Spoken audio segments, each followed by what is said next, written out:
부동산 초보의 공부 시작법에 대해서 말씀드려보려고 합니다. 참고로 이 셔츠 병원 환저복 아니고요, H&M에서 산 겁니다.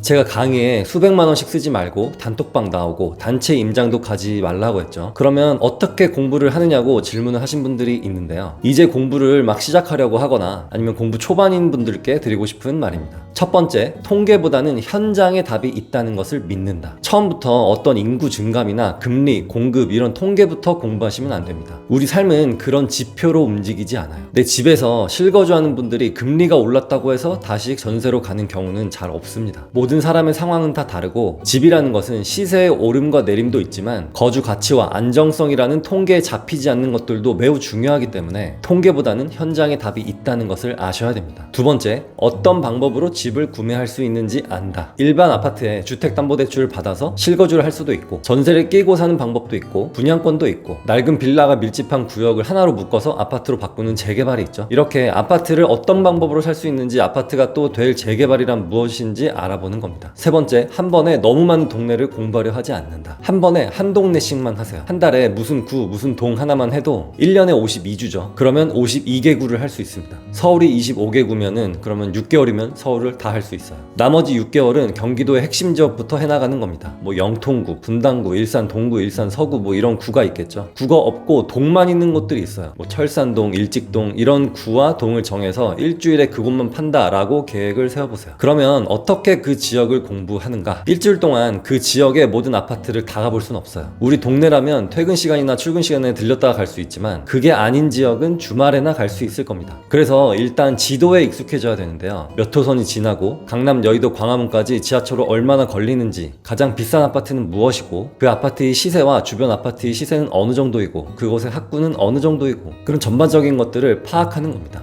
그런데 주의점, 반드시 어떤 구나 동으로 꼭 묶어서 할 필요는 없어요. 예를 들면 신촌 이편한 세상, 신촌 럭키, 여기 주변 아파트는 주소는 서대문구이지만 사실은 마포 권역입니다. 그래서 여기를 보실 때는 마포를 볼 때 같이 보는 게 좋고요. 반대로 상암 월드컵 파크 아파트 단지들은 주소는 마포구이지만 그 맞은편에 있는 DMC 센트럴 자이 주변 아파트들과 같이 보는 게 좋은데요. 거기는 은평구입니다. 이렇듯이 구로 묶을 수 있는 곳들은 구로 묶으면 좋겠지만 아닌 경우도 많기 때문에 지리적으로 묶는 것도 방법입니다. 위례 같은 경우는 송파구, 성남시, 하남시가 공존해 있는 곳이기 때문에 이런 곳은 하나로 묶어서 보셔야겠죠. 검단 신도시 같은 경우도 주소는 인천이지만 시세는 김포와 영향을 주고받기 때문에 김포의 신축 아파트들과 같이 묶어서 보시면 되겠습니다. 이처럼 처음에는 어려울 수 있지만 계속 하다 보면 감이 생길 거예요. 부동산 전문가라고 하는 분들이 많죠. 저는 전문가는 아닙니다만 단지 수많은 투자자들 중에 한 명일 뿐인데요. 그런데 제가 이렇게 여러분들께 말씀을 드릴 수 있는 이유는 머리가 좋고 똑똑하고 총명하고 IQ가 엄청 높고 박식하고 뭐 그래서가 아니라 단지 여러분들보다 먼저 시작했기 때문입니다. 저처럼 찌질하고 못생긴 놈도 하는데 저보다 똑똑하신 제 친구분들은 계속 공부를 해나간다면 저보다 훨씬 더 잘하실 수 있습니다. 네 번째, 임장 보고서를 적으시는 분들이 있죠. 아니